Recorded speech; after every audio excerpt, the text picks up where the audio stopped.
Oh, hola, ¿cómo estás? Muy bien, ¿y tú? My name is Phillip Dixon, and this is Traveling Hoopers Podcast. I am not the actual host. I am a stand-in host until our bum of a host actually makes his way here. But until then, I am Phillip Dixon, as I mentioned earlier, and with us we have our other co-host. Calvin McGowan. Come, I don't have much to add. you don't have much to say after that. No, not right now. Shout out your HBCU. Florida A&M. There you go. Florida A&M HBCU. Me, Fisk University. We weren't hopping on these bandwagons people are hopping on now. We trendsetters out here in this culture. You feel me? So yeah, this is Traveling Hoopers podcast. Your favorite basketball podcast now and forever. And today we are going to start off with talking about the obvious, the scrimmages. The scrimmages that, you know, if you've been watching, they seem a little, a little Giannish, right? Not Giannis, Giannish, because there's no crowds. NBA players are separated, socially distanced, I should say, and their benches. But it's essentially a scrimmage. Coaches are trying to find out rotations. They're trying to, uh, players are trying to get their game legs up under them, but not too much because they don't want to compromise themselves. So it's been a preseason. Calvin, have you watched any of them? Have you heard or have you Uh, had heard any I, storylines? Let's say that. I I haven't watched any NBA games. I caught a WNBA game, but like as far as the NBA, I caught with like I guess Bol Bol is good to play, and he did pretty solid in the scrimmages. Hmm. Um, like I haven't just seen it, but like at last check, I don't. I maintain that I don't really like how he plays basketball, but that he's pretty good at what he does.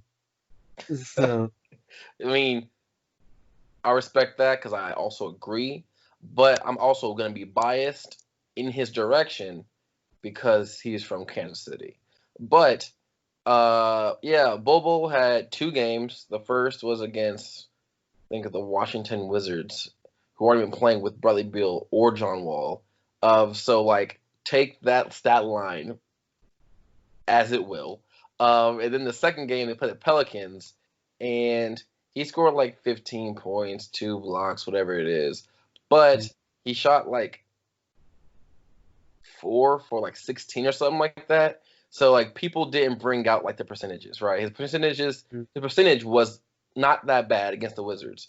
But with Drew Holiday and Lonzo Ball and these dudes D'ing him up the second game, his percentage dropped significantly.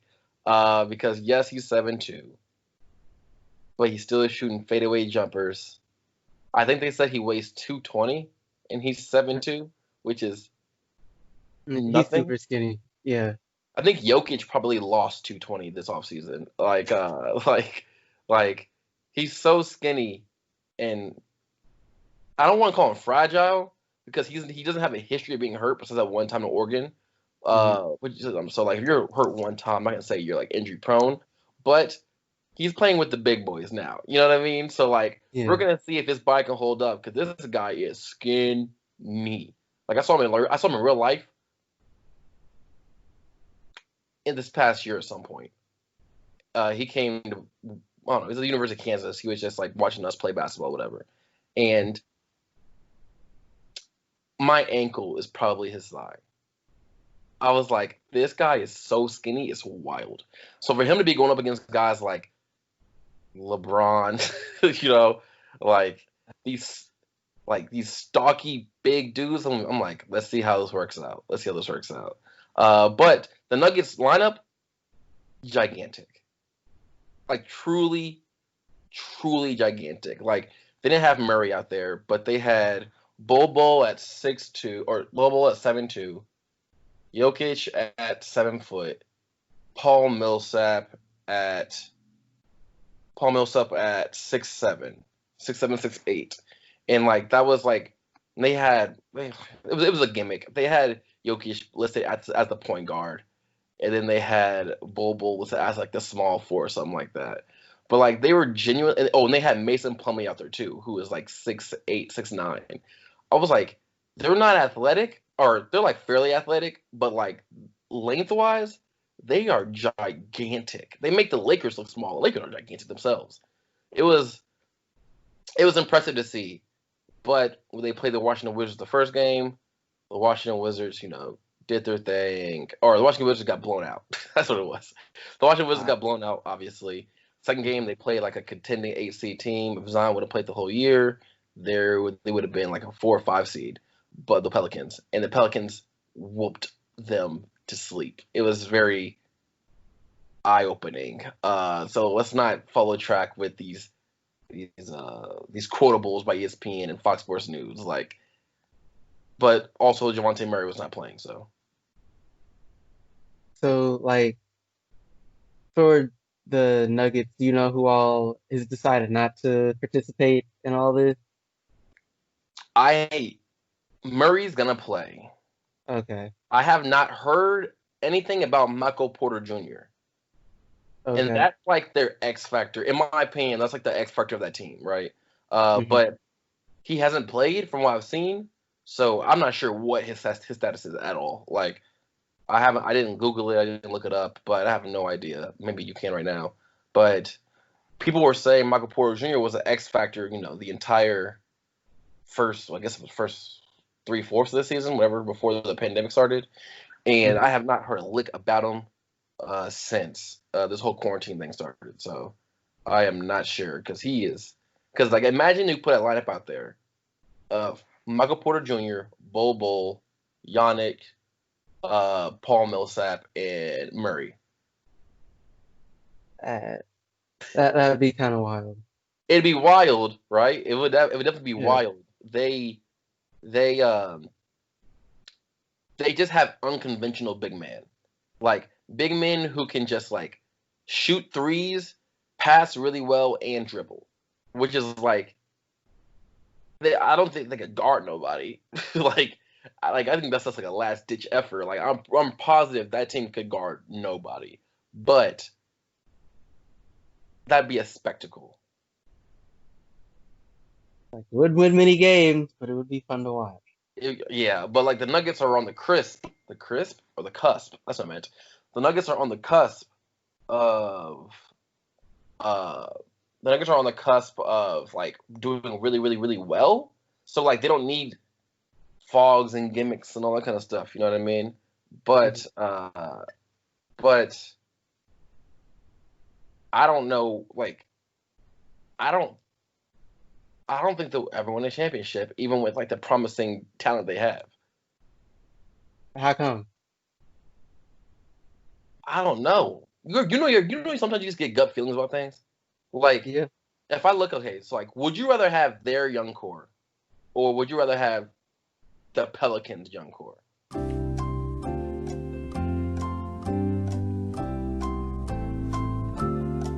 Like, my gut says the Pelicans, but like that's acting like the young core for the Nuggets isn't actually fairly impressive in its own right. But like, I mean, it's impressive, but like, I don't like in comparison to other cores, I'm not quite sure like they have the potential to lead up anything, right? So like, right. We all know Yannick is really, really, really, really good, right? There's no ifs, ands, or buts about it. We know he's really, really good. Right. Murray is also really, really good, but Murray is just like a really good defender, a good passer, and like a good scorer. You know what I mean? Like Mm-hmm. he's a good okay, so like okay, I guess it'd be like this. Would you rather have Jokic or would you rather have Zion? I'd personally probably like I'm like trying to build a team from the ground up. Yeah. Then like I would probably go with Zion. But like if I'm just more trying to tailor a team to the kind of way I would in general like to play, because I like very good passing and all that, I might pick Jokic. But it was just like, all right, you started from the ground, you got nothing, you pick Zion. Okay. Would you rather have Brandon Ingram, or would you rather have Bol Bol or Michael Porter Jr.? I'd probably rather Bol Bol or Michael Porter Jr. personally. But would you rather have Bol Bol then instead of Brandon Ingram? Probably not. Okay. Would you rather have Murray more than Lonzo Ball? No. No, I'd rather have Lonzo. It's like if you break it down person by person, like it doesn't seem like the closest in my eyes and like from what I'm hearing from you would be Jokic and Zion, right? Yeah. Because Bobo, like Brandon Ingram scored 24 point some odd points a game. I don't know if Bobo will ever get there. He might be a solid 18, but mid 20s, no. You know what I mean? I may be wrong. I may be completely wrong, but I don't see it happening. I feel like a lot of his success is going to depend on whether or not he can put some weight on and stay healthy, just so that like he can start like maintaining his spot and like not just like it'd be. I'd imagine it's fairly easy to bully him right now, basically. So Yeah, he's like, let's just say this. When you're 7'2", should you? I get Drew Holiday's a good defender, a great defender, but when you're 7'2", and Drew Holiday is what 6'5", 6'4", should you be doing fadeaway turnaround jump shots like you're Michael Jordan on Drew Holiday at 7'2"? no, Yeah, I don't think so. no. So like you're like 110% right when you say like it all depends on if he puts on weight. Because if he puts on weight, his game is gonna change somewhat. Like it doesn't need to change a lot. Like he can still dribble, he can still shoot threes, whatever it is. But I don't know. Would you rather have Bobo or Porzingis? For Porzingis, Yes. hmm.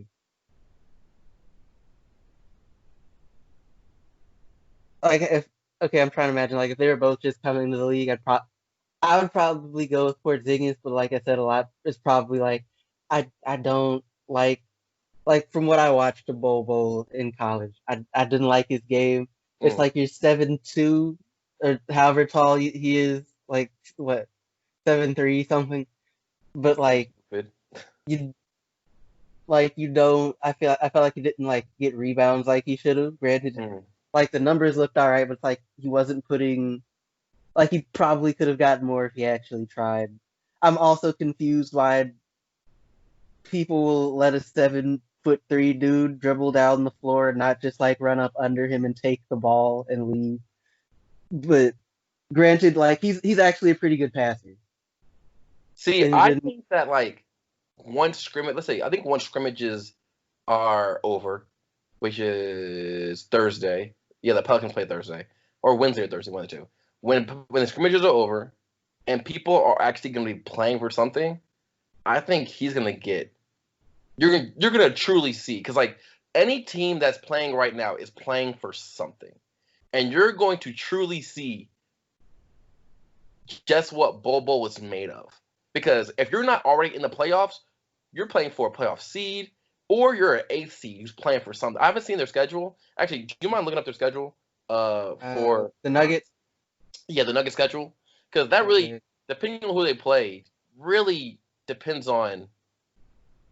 Like, if you play the Clippers, I don't see like Montrezl Harrell like letting Bobo do a thing. I'm not gonna lie to you. That dog, like, All right. So this is all right. So I guess they start playing Saturday. The first game is with the Heat. wait, The, who will be guarding him for the Heat? That would be dogs like he got dogs. Jimmy Butler. They got who they got? Jimmy Butler. They got Hero. They got None. They have Hassan Whiteside. Hassan Whiteside's not there anymore, is he? I thought he was. No, Hassan Whiteside plays for the Portland Trailblazers. Okay, my bad then. I'm not sure who they have. Wait, don't they have Bam Adebayo? Yes, I believe. Actually, the more I say it out loud, the less confident I am in that. I'm gonna lie to you. I'm gonna lie to you. Yeah, he's with the Heat. Okay. Yeah, the Heat got some dogs. All right, who else they play next? The Thunder. The Thunder. The Thunder have somehow become a 4 or 5, 7 seed, whatever they are, and I don't foresee them that changing. Because imagine Bol Bol going against Steven Adams. He's gonna get bullied the entire game. The entire Steven Adams is he's like the strongest guy in the league. Like he'd bully Bol Bol on accident. He'll leave bump into him and Bol will go flying. Like that's a big guy to go flying like that. So like Steven Adams, let's say the Thunder got dogs too, because as soon as he puts them on the floor, we know Chris Paul's trying to eat that up. Oh yeah. Right? So like Chris Paul, even what's his name? He comes off the bench, played for Atlanta with the blind patch. He played for Atlanta. Had a blind patch. He's a backup point guard. I can't remember.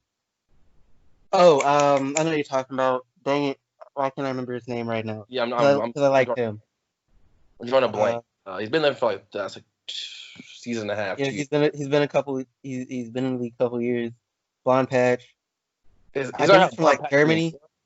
I think he's from like Germany. I can't remember his name for the life of me.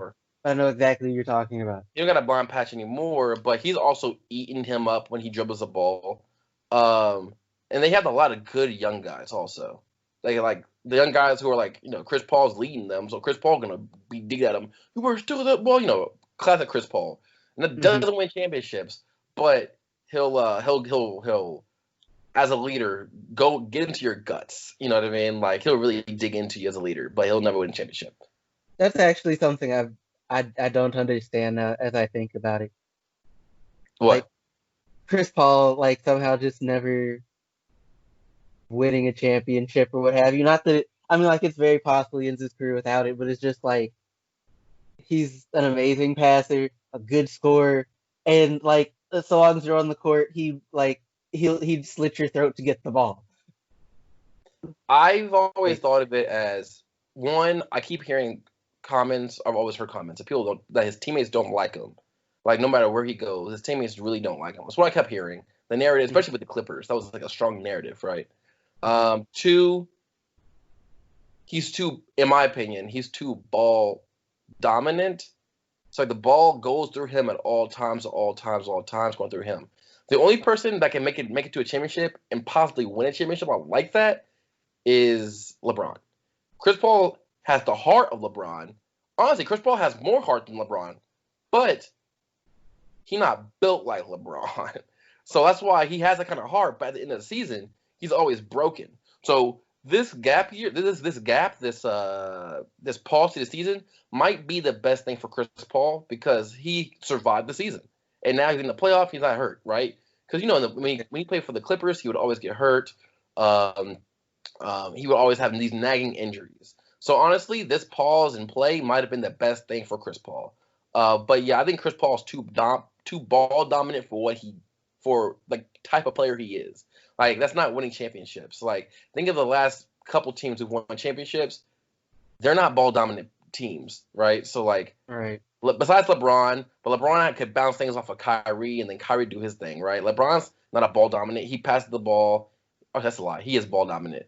But he's LeBron. You can't compare nobody to LeBron. I feel like LeBron is ball dominant more so just because he just kind of accepted the fact I'm the best player on the planet and kind of have to play like that to win. And like he's spent his career in a lot of cases carrying teams. Yeah, and like LeBron stays. He's chasing rings and stats, and to chase ring and stats, you gotta be ball dominant. So like that, the Spurs, not ball dominant. They're also the team that the Nuggets play after the Thunder. The Spurs are. Yep. But I looked it up. But I was got curious about players who aren't gonna be in the bubble. They don't have Aldridge. Yeah, they don't have Aldridge, but who do they have? They have not Jody Meeks. They have Patty Mills. They have DeMar DeRozan. They have solid big men who are always in constant rotation because they really don't care who their big man is after Tim Duncan. Like they don't care. And then they have that one light skinned dude, White or whatever his name is. Derrick White. Yeah, they have him. So like that the Spurs, they don't worry me for the Nuggets. They don't worry me for the Nuggets. I feel like Bol Bol could get his rocks off for the against the Spurs. Who do they play after that? The Trailblazers. Oh no, it's a wrap. I'm sorry, that's a wrap. Like he'd either be guarding Carmelo Anthony or he'd be guarding Mirotic, the big man, Mirotic or Whiteside. or Whiteside. No, he's gonna get his. No, sorry. That's a bad matchup. And then for guards, if he has switched off anybody, he's guarding CJ or Dame. That's over. Yeah, I'm sorry, that's a wrap. All right, who's after that? The Jazz, who Rudy are Gobert good, is but Defensive Player of the Year, man. hmm? Rudy Gobert, Defensive Player of the Year. I don't like Yeah. Donovan Mitchell, but Donovan Mitchell is I don't like him as a player, but he does fine. But I think actually the whole team is pretty soft besides Rudy Gobert. Like what's that Australian dude they got on the team? Lefty? Exum. No, Wait, no. he's not still on the team. White dude. White dude. Bogdanovich. Hold No, on, wait. Let me just. he's Um,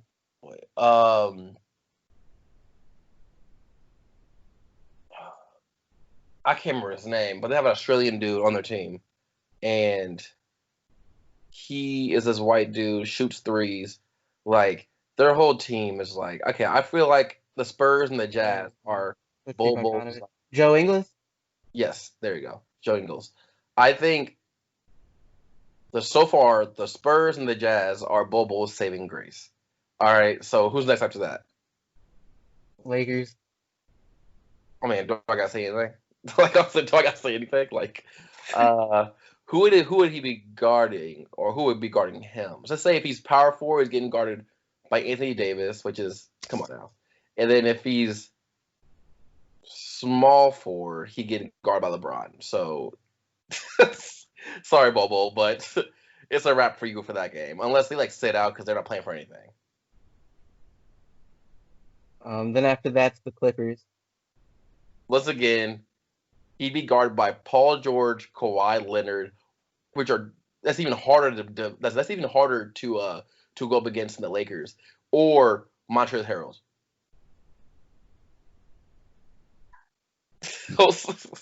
Like I forgot all of them were on the Clippers. that's rough. And if he dribbles the ball, he got Patrick Beverly getting the ball in him. Yeah, sorry, you're gonna have a rough time with that, Bobo. All right, I think the next game should be the last game, right? The last one they have on here is the Nuggets Raptors game. Raptors are good.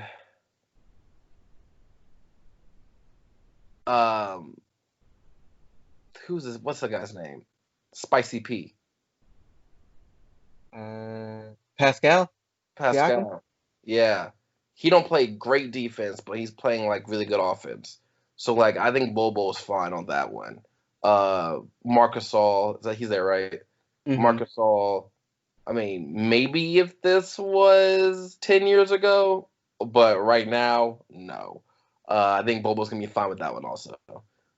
So yeah, we'll have a clear indication because he's playing some of the weaker teams, but he's also playing not some of, but the strongest teams in the playoffs.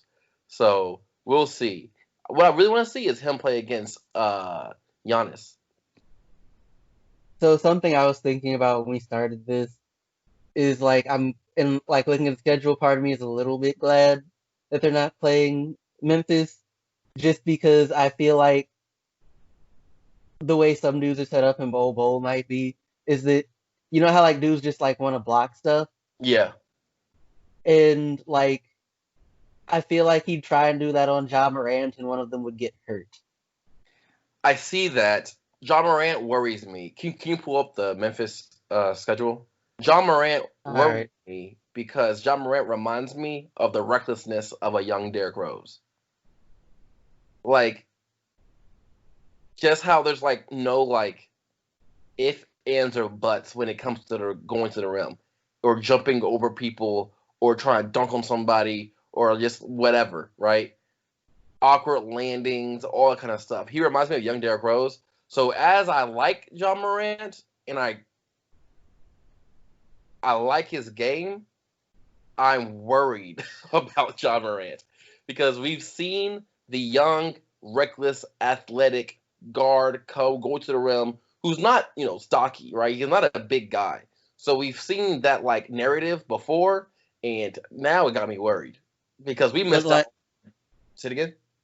but and like for what it's worth though, didn't Rose play for what Thibadeau? I think was the Who coach at the somehow had time. a job again? Yeah, Who like has a tendency to run his starters into the ground. yeah, that's very true.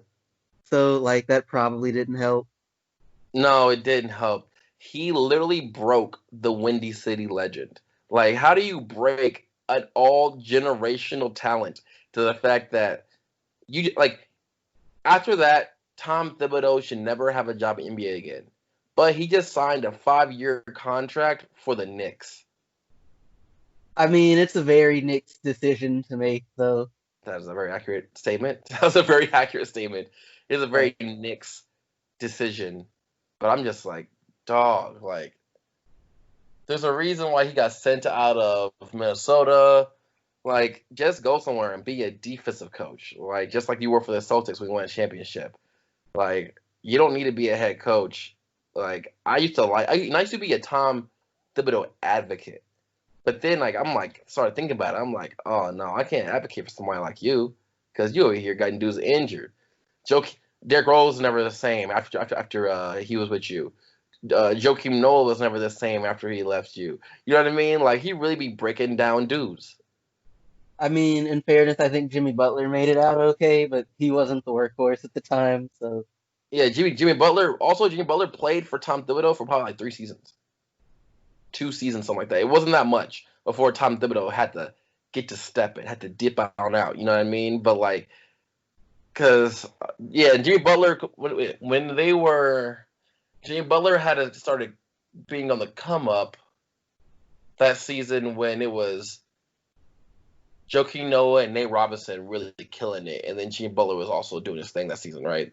And then after that season was when like he started to like rise to. He's not really a star.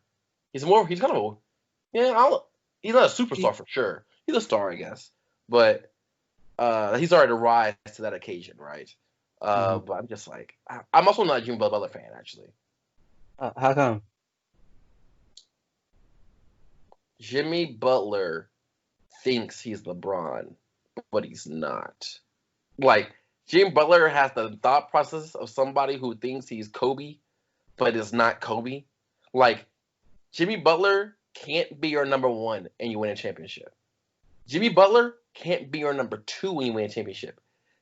Number three, I'll say yes, but he can't be your top two player for you win a championship. See, now I feel compelled to like look up his stuff. Like, Um, like if you look at the number threes of like the big threes that have like come to fruition in the last let's give it a decade. Let's say 2008, right? Since the big three became like a more prominent thing. He can't he like look at the first two options of championship winning teams. We got Klay Thompson, Steph Curry. Is he as good as any of them? No. We've got we got Steph Curry, Kevin Durant. Is he as good as any of them? No. no. We've got the Spurs are an anomaly because the Spurs had like even distribution amongst everybody. You know what I mean? Like the Spurs were like Yeah, but they still had like Hall of Fame players though. yeah, they were Hall of Fame players, but like they were like it was like Hall of Fame distribution amongst the starting Oh lineup, yeah. whatever, Oh yeah. and randomly Boris Diaw. But then Is he better than? But then you got to go to the Raptors. Is he better than Kawhi? If Kawhi is target, Jimmy Butler is always like Jimmy Wow. Butler and Okay. I mean, Kawhi. I kind of want to. I kind of like you. Kind of just made me want to like actually. I don't know if um he's playing the Clippers, but you kind of made me want to see that game now. Just to watch them go at it. I don't know why. Yeah, I don't think I. Yeah, I don't think so. I like. Would you rather have Jimmy Butler or Paul George? Paul George, right? Like, As a player, I'd rather have Paul George. Is just as a presence in the locker room. I feel like I'd rather have Butler. President Jimmy Butler's known to break locker rooms, not build them up.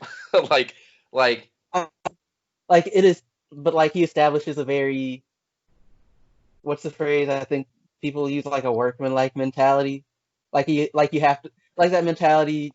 Like he's I'll put it like this. He's probably part of why he's good for Miami is that they have young dudes and he establishes that you have to earn everything.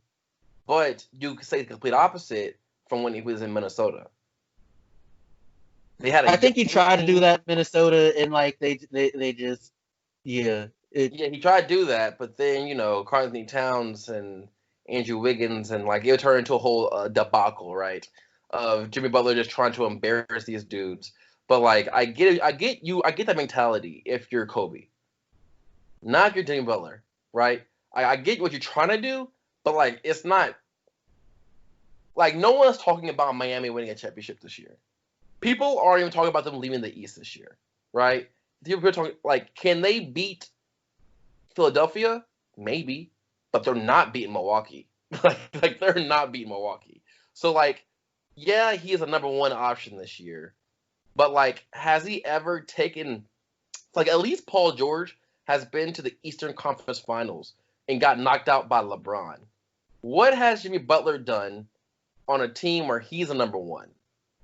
When he was with the Bulls, Derrick Rose was the number one when he was not hurt.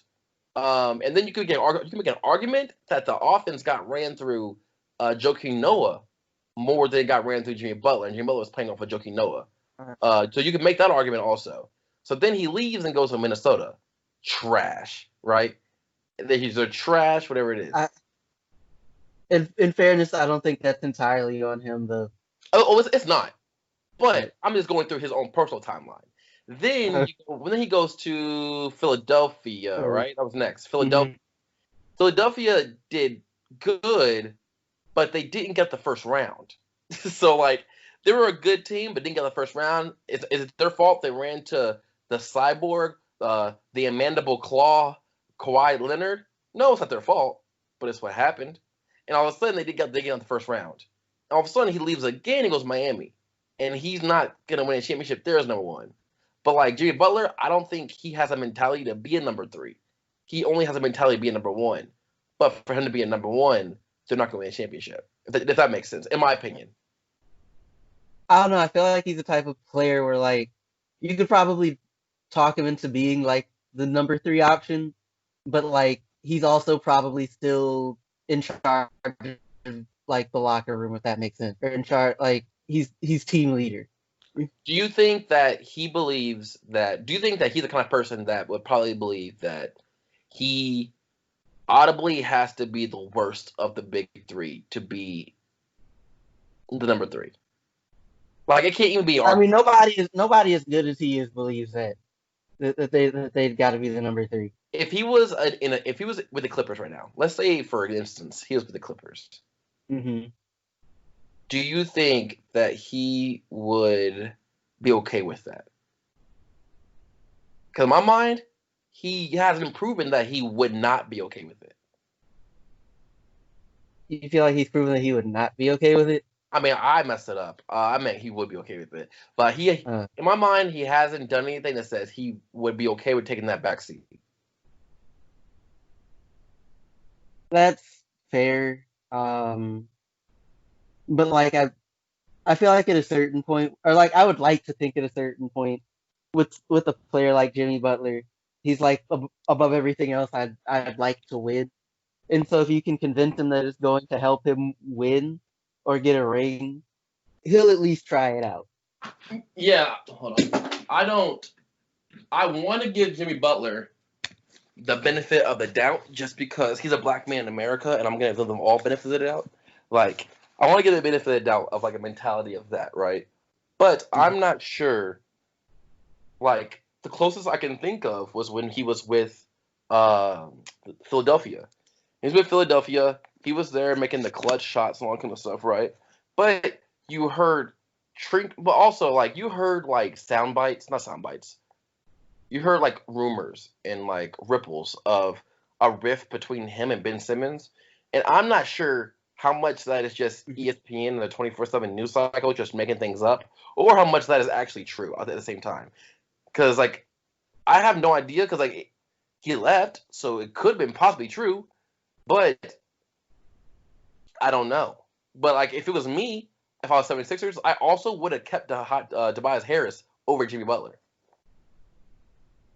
I mean, that I suppose, but like, okay, granted, take this with a grain of salt, because like I just got curious, and so like one day, and like I have the most recent 2K now for, like I just kind of do, but like I'd put together like the current 76ers squad on like an older, on like I think 2K, what was that, like 17 or something? Uh-huh. Like made all the little edits or whatever, and like something that I noticed is that a lot of their players, especially the starters, offensively occupy a lot of the same space. Mm. Like Embiid, Simmons, Harris, dang it, what's that man? The center. Al Horford? Thank you, Horford. Like they're all best around the rim, Yeah. like close to the basket. Because like something that was curious to me is just like why, like you would think with the talent they have, they would be better than where they were placed, prior to like COVID and everything. Uh-huh. Um, and in fairness, like the thing with that is like Jimmy Butler probably wouldn't have helped that a lot. He's Yeah. not necessarily the best 3-point shooter. Like he's decent, but like he tends to attack the rim. Mm-hmm. Um, and basically they just don't have enough spacing. That's why they picked Tobias Harris, right? Like, he spaced it out, but they lost JJ Redick, and that really messed them up. Yeah. Yeah, Oh, they lost JJ and or like they just, wait, did they lose? Like, wait, oh no, Reddit went to the Pelicans. Pelicans. Didn't Yeah, so they Okay. lost JJ Redick. They lost JJ Redick. And that really messed them up because he can really shoot the ball and express a 4 out. And, like, in my opinion, like, I'm a big Embiid fan. I'm a big Embiid fan, but Embiid has a bad mentality. Like, he has a better mentality than Dwight Howard, which isn't hard, but he has a bad mentality in terms of just, like, he shoots too many threes when he could be destroying people on the block literally whenever he wants. Because he's got great footwork, great uh, demeaning presence, and he's a powerful player. But he wants to be more finesse, which rarely does finesse win. You know what I mean? Like if you have a big man, rarely does finesse win. Like Marcus All won last year, he's finesse, but he's, I don't know. I wouldn't really. Well, I don't know like how, as far as playing with the Raptors necessarily. I wouldn't necessarily call him finesse, but he's not necessarily. But you're right in that he's not necessarily a brute force type of player. but he's more finesse now than he's ever been because he was like Oh yeah, not that's fair. he was not the first, second, third, fourth. You know what I mean? He's like one of like the last options on the starting lineup. So he had to be more finesse than he's ever been. When he was with Memphis, he was notably more physical than Pau Gasol. Like notably. So like but like when he won a championship, his whole game like changed up and like that's not from him. It was just from the position he was put in. It wasn't necessarily on his own like Right. psyche, like it's on purpose. Um, But then, Tim Duncan, not finesse. No. LeBron, I guess Bosh was finesse. Bosh was finesse, actually. Actually, but Bosh, okay, I thought about this. Joel Embiid plays like Chris Bosh, but he doesn't need to play like Chris Bosh because people around him don't play like Dwayne Wade and LeBron. So like there was something I think I ran across, like don't necessarily quote me on this, about Embiid. I think it was something where like a reporter kind of asked like why are you like out there like that? Why taking skinny threes or Why do you whatever? feel like that? No, I'm I'm phrasing it poorly. That's not the point. But and basically it's at least based off his response, it seems like he like kind of hangs around, like shoots the threes and whatever, because Ben Simmons can't shoot. Okay, Like the thing is, if he's in the post all the time, he's in the way as far as Ben Simmons driving and getting into the paint. that makes sense. That makes a lot of sense.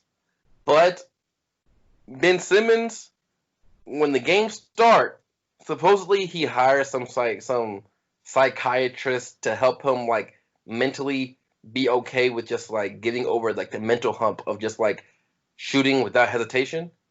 Like that's like a thing that he did this quarantine is like hire like a psychologist.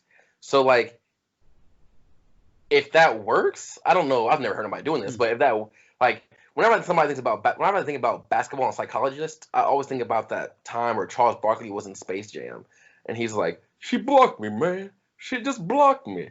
I've never been blocked." Like I didn't think real battle players hire psychologists, but apparently Ben Simmons did, and he shot two threes over the couple scrimmage, 2 or 3 threes over those scrimmages, and made like two of them. So like, so like if he could, and there were corner threes too. So like if he can just like get over that hump mentally and like continue to do this kind of stuff, I want to see Joel Embiid like be in the post because that's not an excuse. If he does, if Ben Simmons is okay with shooting a jump shot, that is not an excuse. So I need to see it happen. You know what I mean? Oh, Instead of like at face value. But speaking of scrimmages, no, speaking of Ben Simmons, which is speaking about scrimmages, which is speaking about quarantine, essentially. Did you see Lou Williams? I heard about that. It sounds dumb to me. Like it's amusing. Like it's like they're just like, hey, yo, where'd you go? Like I went to the strip club.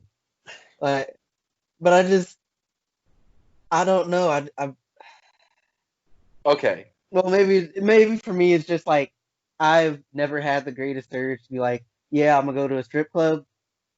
So like I've never been, but I'm just not sure why. Like you leave and all you do is go to the strip club. but apparently, here's what happened. Apparently, this is like the specifics of his decision making. Was This is about to get dumb. I feel it. we all know? Actually, it makes sense. In Okay, Atlanta, strip clubs are more known for the food than the women, right? I did not know that. Or wherever, yeah, like he went to Uh, Magic City, and that's more for known for the food. Like they're more known for the chicken wings than they are the food itself, or the women itself. Apparently, there weren't even any women in the strip club. If like, well, women being like they're waitresses and stuff, like there weren't any strippers in the strip club, but but like he went in there specifically for the chicken wings. But you have you heard the song? What's poppin'? Brand new whip that's locking. That like, song that came out recently. I don't think I've heard of that. Go Okay, on. it's like some brand new song that got famous off TikTok, whatever it is. That's like brand out. Mhm. I don't know. White teenagers will listen to it, but that rapper, he's a rapper, and he's the one who took a photo or a selfie with Lou Williams, and like outed him essentially. And Lou Williams and like he outed him essentially. Then he posted the picture. Then people were like getting on about it. And then he was like, "Oh no, this is like an old video. This is like an old like this is an old like screenshot or an old selfie. But Lou Williams in the selfie was wearing the NBA mandated face masks that they got for quarantine. So everybody just knew that was a big lie. And Lou Williams went back and he told them that he went there for the food and he went to the strip club, blah, blah, blah, blah, whatever. But then they like were all up in a roar about it and they were all up in a roar about it, and all he got was a 10-day wasn't suspension, 10-day quarantine. So he's gonna miss like the first 2 games of the regular season, but I don't think at this point the Clippers are worrying about their seed. You know what I mean? Yeah. So like it makes sense to an extent. You know what I mean? It makes sense, but it's still like you couldn't go get chicken wings from like a chicken spot outside the strip club, like go through a drive-through or something. Like you know what I mean? Like Yeah. I feel like in Atlanta you could have got I don't know lemon pepper wet somewhere else outside of Magic City. That's so ridiculous. Oh, but here's the kicker though. On Twitter today, so Kendrick Perkins. Hold on. Actually, I'm not gonna misquote this. I don't want to misquote this because Kendrick Perkins and Lou Williams got a little tiff on Instagram today. So Kendrick Perkins says it's disturbing when a rookie in Zion Williamson can act more mature than NBA vet Lou Williams.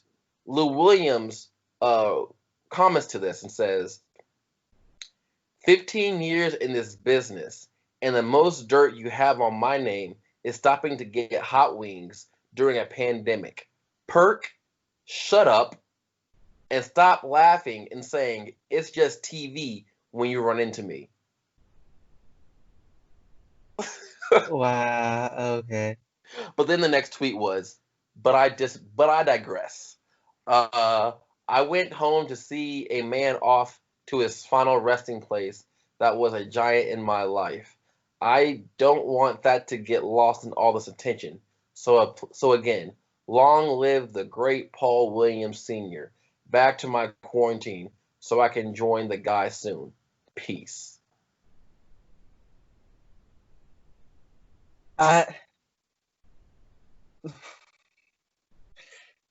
Okay. So like he went home to for a funeral and stopped by the strip club for chicken wings. Apparently, yes.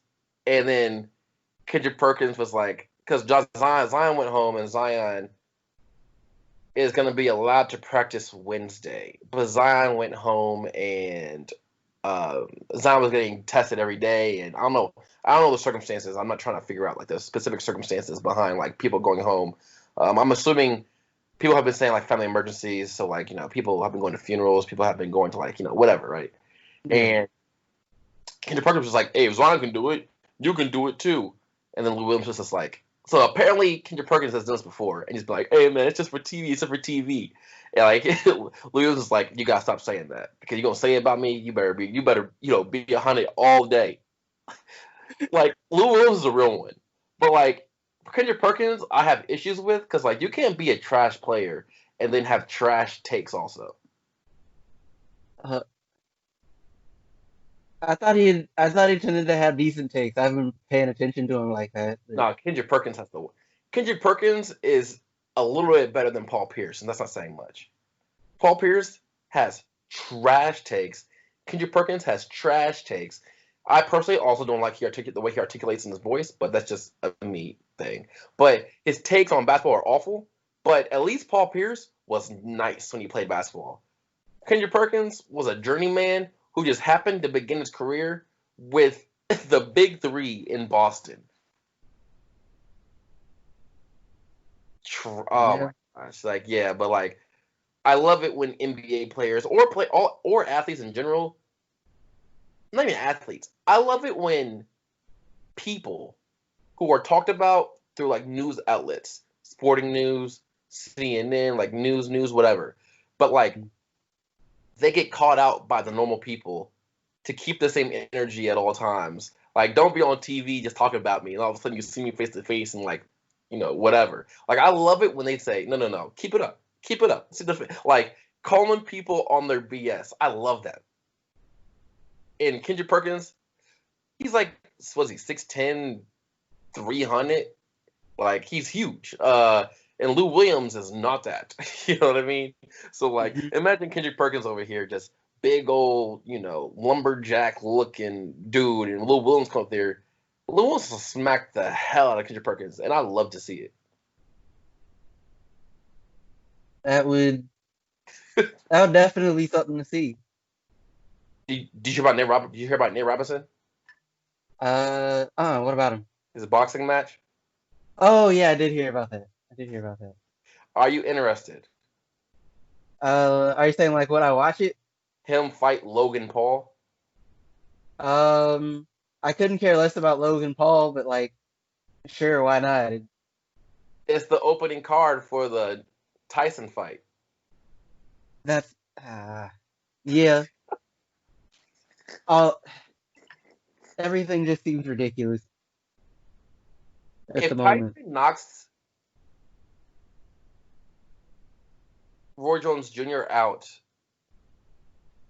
at this age, could he die? Wait, Tyson? If Tyson knocks him out, could Roy Jones Jr. die? I mean, in the most literal sense, there's always that possibility, but in a more serious sense, he probably wouldn't die. Like, I mean, like, he'd have to lick his wounds, but then, like, you can always just be like, I lost to one of the greatest boxers of all time. Like, you can get in the ring and try if you want to talk mess. I mean, the sorry thing about it is, like, I don't think Tyson would feel bad if he killed somebody in the ring. Like, Tyson comes off as a person that genuinely would not feel bad if he killed somebody in a boxing ring. You signed up for it. You signed up for it. I can like he doesn't come off as a guy who like has remorse. But apparently he's like a giant drug head now. He like does like a lot of like ayahuasca and like a lot of hallucinogenics and stuff like that.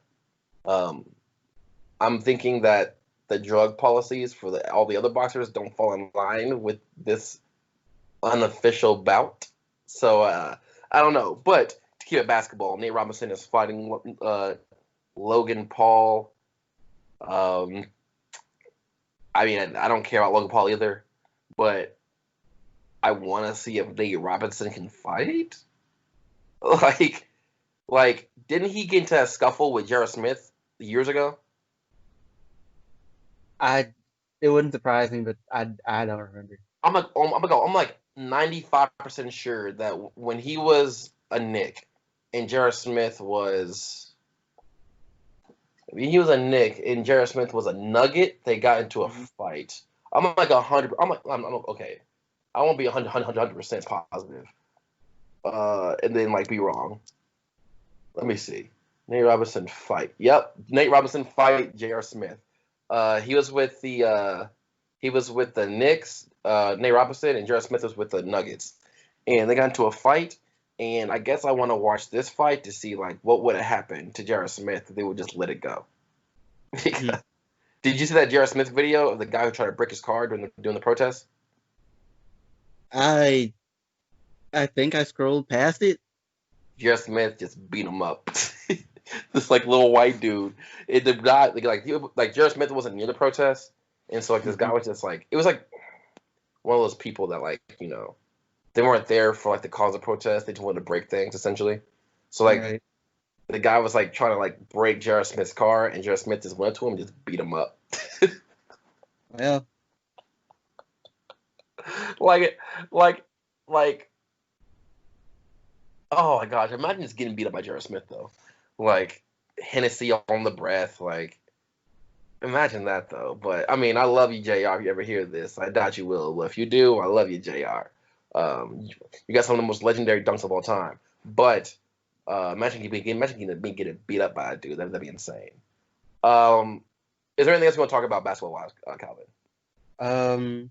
Oh, we were talking. We we deviated wildly, but you asked me to bring up the Grizzly schedule. They play, just for the record, they play the Trailblazers, then the Spurs, then the Pelicans, which is probably something everybody should want to watch.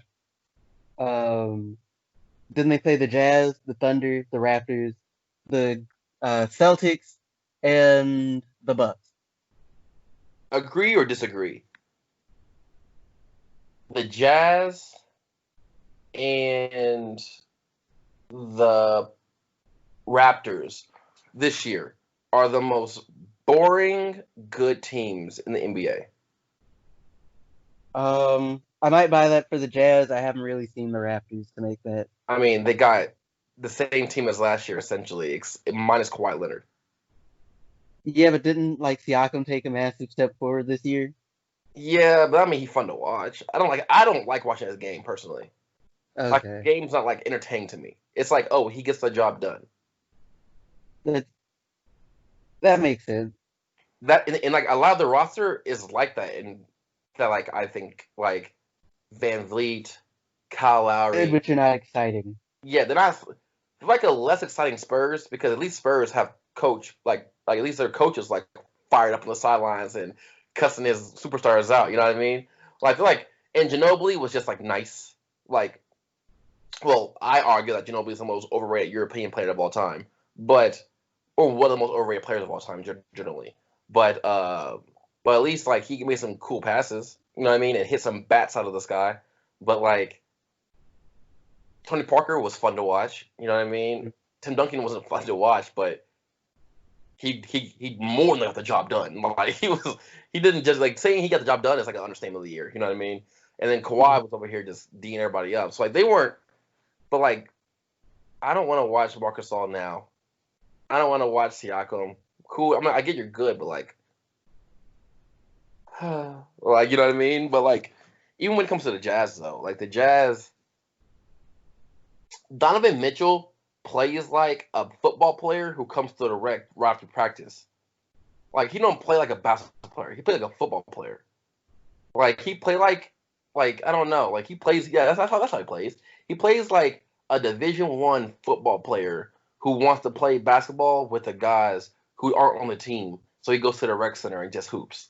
That's what Donovan Mitchell plays like to me. And I'm just like, okay, I can go to KU and see you play. Correct me if I'm wrong with this. Like I've seen, I feel like I've seen a lot of people compare his play style to like young Wade. That's not true, but yeah. Okay, like I feel like I've seen it. I was about to ask, like, No. That's is like that a people have said that. I don't see it at all. Like like I'm zero. not talking about like whether or not he's as good as the young Wade, but more just like the style of play. If you look at Dwayne Wade when he played for, or no, when he won the championship in 06 with Shaq, they don't play anything alike.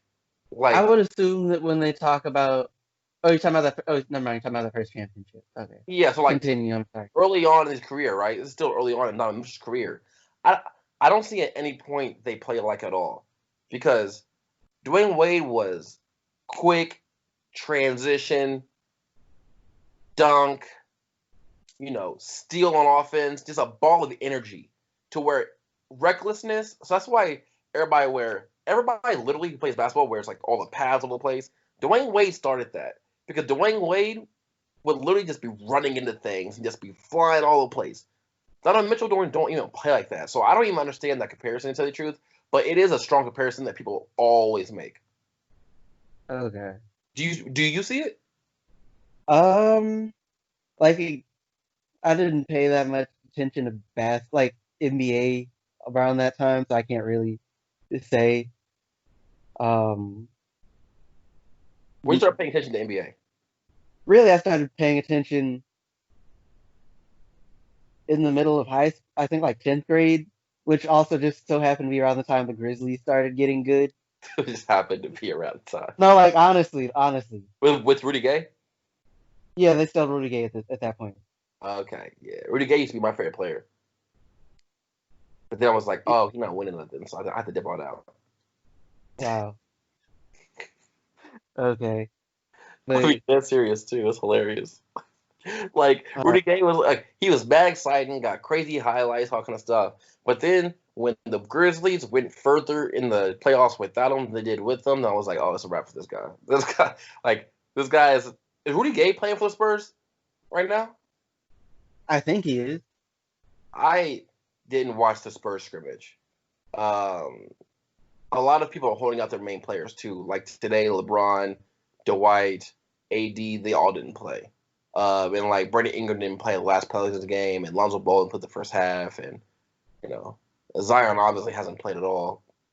So like I'm like not sure who's actually playing yet because I'm not trying to go to every team and look up every team to see who's in and who's out. But like you know, also ESPN put out that statement. It was too much of a that's too like stringent. But like they put out a tweet, I guess, that Luka Doncic was like one rebound or assist away from getting a triple double yesterday, Mhm. and I hated it because it's a scrimmage game. Who cares if he's one rebound away from like no one's playing hard and no one's really playing, but like they want to boost Luka Doncic. I could do a whole podcast about how much I think Luka Doncic is overrated, but you know, I mean, like he's got the numbers though. my whole thing is this is the best he's ever gonna be. I mean, even if this is the best he's ever gonna be, it is still pretty good. It is. He'll never win a championship. Uh, Like this is the best he's gonna be. People forget that he's been pro for like 6 years, while everybody else has been like going to geometry class and like going to history 101. He was out here playing basketball all day, every day for the past 6 years. Didn't have to worry about the things they have to worry about. So like his ceiling is much lower than everybody else's ceiling. So like he won't get much better. If he gets any better, he won't get much better than what he's already is. But he's also wildly slow.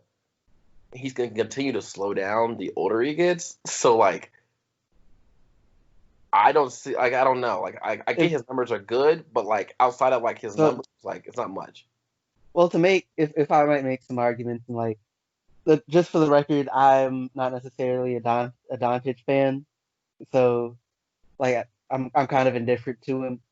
But like, could the argument not be made that to a certain extent that would like the whole being pro as long as he has would not to some degree make his ceiling higher in the sense that, like you said, that during that time when other people had to go to geometry class, he did get that, and assuming like he's like everyone else who still has room to improve, and he probably has room to improve because he was pro and he was like what 16 or something. Yeah. Yeah, so it's not like so of course over that whole time he's gradually gotten bigger and stronger, and even if he gets slower, his correct me if I'm wrong about this, and I might be, but his game isn't really dependent upon him being able to blow past you. No, it's all skill, Right. So like even if he gets slower, it's probably not going to matter that much. Now it'll mess up his ability to play defense. which is already suspect. Yeah, but that's kind of the point. That's kind of the Like point. I mean, I'm trying to figure out how I'm going to articulate this. His um his game is very skill based, but his skills are already refined. Like he's in my opinion, his skills have already been refined because he's been in the gym so long and playing against professionals for so long. Like I get it's Europe, but Europe still is like obviously much better than it was during the Dream Team time. You know what I mean? So like it's a lot of European players coming over here. That a lot of European players he played against in the last 6 years, where it was when he was over there playing pro. So like his skills and everything that like his that defines his game is already as defined or as refined as they're probably going to be. And that's why I'm just like. So like you say, let's say you had him, you got Lonzo, right? For example. Lonzo, his skills aren't as refined because he has more things to work on because he had other things to do in life besides play basketball. But in Europe, they started treating basketball kind of like this street started seeing like they started treating soccer, right? And they were finding their skills much early on because like that's all they'll do. Like Lonzo, for example, would be playing 3 sports for a while, and Luca would not be playing 3 sports. Luca's like, oh, you're basketball. Here's a basketball. Play basketball. So like the thing is not as high. So I'm not saying like Luca the argument isn't Luca's bad. It's just that You just don't think he's gonna get much better.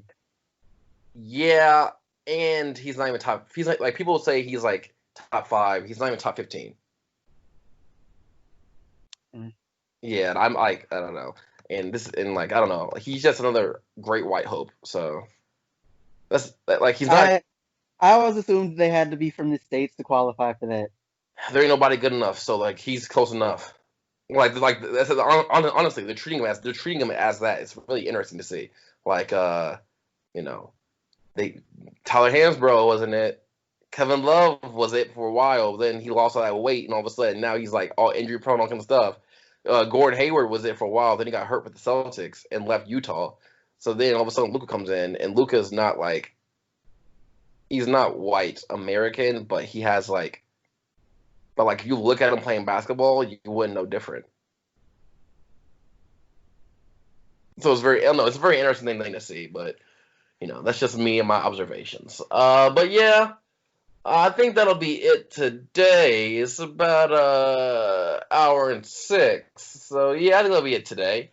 I mentioned earlier that our co-host would come in. He has not. And it's all good though, because me and Calvin, we carried this thing. Can I talk about one more thing before we go? Oh yeah. Okay, just real quick, because I did get to, because I got to watch. Well, I watched a WNBA game. Oh yeah, quick question. Because you're talking about like they social distance the bench or whatever. Yeah. Was it that whole thing where it looks like it's kind of staggered and like Yeah. there are some people who are okay? Because that's what I saw with the WNBA set up too. Um, but I got to see the Seattle Storm and the New York Liberty, who, if memory serves, have the same owners the Knicks, which doesn't bode well. But that's not the point. Okay. But like I watched them mainly because I wanted to see this girl who finally came over from Australia named Izzy Majbagor. I think that's how they pronounce it. I guess I'm pronouncing it wrong. Because I think I mentioned her to y'all a couple years ago talking about international play or whatever. She looks pretty good. The new guard that the Liberty have, I can't pronounce her. I can't pronounce the names. Sabrina something. She actually both teams had kind of a rough shooting night. Like none of the shots were like the shots weren't dropping like that. Like from All these scrimmage games, actual games. So I think they just kind of I don't know this for a fact. I think they just kind of went into the season. Okay. And also unlike usual with a lot of them, because a lot of them play ball year round. They of course didn't have that because pandemic. Yeah. So they're yeah, it was kind of a sloppy game. There were a lot of turnovers. So that's not surprising though. Like, yeah. But a lot of the young players look pretty good. Majbagor looked good. The Liberty's new guard, again, I can't pronounce her last name. She looked pretty good. They had another one who, like, to watch them play, I think I might kind of like better. But part of that is just like she exploded to the rim better. Mm-hmm. Like, the guard that I've initially kept mentioning, I think she's considered the favorite to win like Rookie of the Year. Okay. I'm not convinced, but we'll see after teams get their kinks out. Um, but there was another, but like she didn't like it didn't seem like driving to the rim was necessarily her strong suit. Mm. It'd be more like cutting or picking up garbage, or like picking up garbage or like shooting or what have you.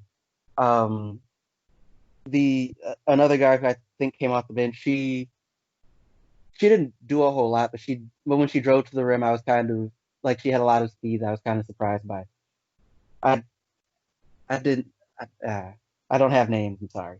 It's all Not good. just like I should remember. I should remember names. I'm generally decent about it. This is much more women's basketball that I know about, so I'm just intrigued. Um, like the thing is with Madge Magor, I figured she'd be good, and that she'd probably she's almost certainly not going to win Rookie of the Year just because the Storm, because she plays for the Storm. Even if she came out and she was amazing, she's almost certainly the third best player on her team at best. Okay. Because the Storm also have Sue Bird and Brianna Stewart. Brianna Stewart is who a lot of people. My understanding is a lot of people consider her to be the best women's basketball player Apparently, yeah. on the planet. Yeah. She was like at my first time seeing her like pro. She's pretty good. It's She's also not necessarily one of them players who's going to like. None of her stuff was necessarily wow. It wasn't just like drip like break ankles, pull up or whatever. Yeah. It was just like I'm gonna do a move, and then like I'm just gonna like go to the rim and score, like just take this open jump shot or something, Mm. and like it just kind of all goes down. Um, but yeah, the Storm will probably be very good, but I, anybody could have told you that the Liberty are gonna be, well, they were better than I expected them to be, but the bar was really low. Okay. Um, kind of Well, like with the oh my so thanks. That's funny. I mean, look, they got the same owners. You might as well have the same expectations. Honestly, like what's his name? Doland, trash. But yeah, that makes sense to me. Yeah, yeah. You watch a lot more women's basketball than I do. I don't watch women's basketball personally. But shout out to women's basketball for uh, not advancements, but continuing to actively, you know, uh, be involved with social activism in terms of that aspect because they are much more involved and have been traditionally than a lot of male sports have. So I always appreciate that. but also like a lot with the women's game too. A lot of big players aren't going to be playing for like because of the coronavirus stuff. Really? Yeah, like I don't know all the names. I know what Liz Cambage isn't going to be playing. I don't remember the exact reason. There are a couple other names too. I saw that That one girl had issues. The one woman from she went to Delaware for college, tall blonde woman. I know you talk Delle Donne. She opted out to well, she opted to not play, but the league didn't accept her request, so they're making her play. Huh? Yeah. Okay, I didn't. Okay, I missed that Dude, you somewhere. gotta look it up. Dude, you gotta look it up. It's wild. Like she requested she like opted to not play. And they're like, nope, you gotta play. And it was like for some reason, like the reason they said she gave, it wasn't like good enough or something like that. It was super interesting. Awful because the fact that they're treating that like a labor camp, but still, you know what I mean? It's very Yeah. it was really, really interesting to read about. All right, I'm gonna have to look it up later because I somehow that slipped by me. So Yeah. yeah. Yeah, well, the WNBA was like, oh, we're doing enough for social activism. We're not gonna allow you to do this. Like social activism, cool. Labor laws, no. Um, but okay, is that all you have to say, or do you want? Pretty much that's most of what I got. Other than like since you mentioned that the I think Atlanta Fever. Wait, no, it's Indiana Fever. Atlanta Dream, I think. They're one of their I think their main owner, something. The person who owns the franchise is a Republican congresswoman. Oh, I saw this. I saw this. Yeah. Yeah. Yeah. She's like, essentially, people are like comparing her to like what's that guy's name for the Clippers? Who's on the Clippers? Crap. What I can't remember his name. Wait, is Well, he it still doesn't matter. We don't remember racist names on here. So that racist who played for the racist who owned the Clippers, Dolan. No, that's so Knicks. Sure, he might be too. The way he treated Oakley. But uh, people are like making comparisons between her, the owner of that WNBA team, and him, and it's interesting comparisons. I don't know enough about the women WNBA player or the woman who owns the WNBA team. I don't know enough about her track record or about what she specifically has done, but I did know that people were calling for her resignation or her to sell the team or whatever like the terminology is.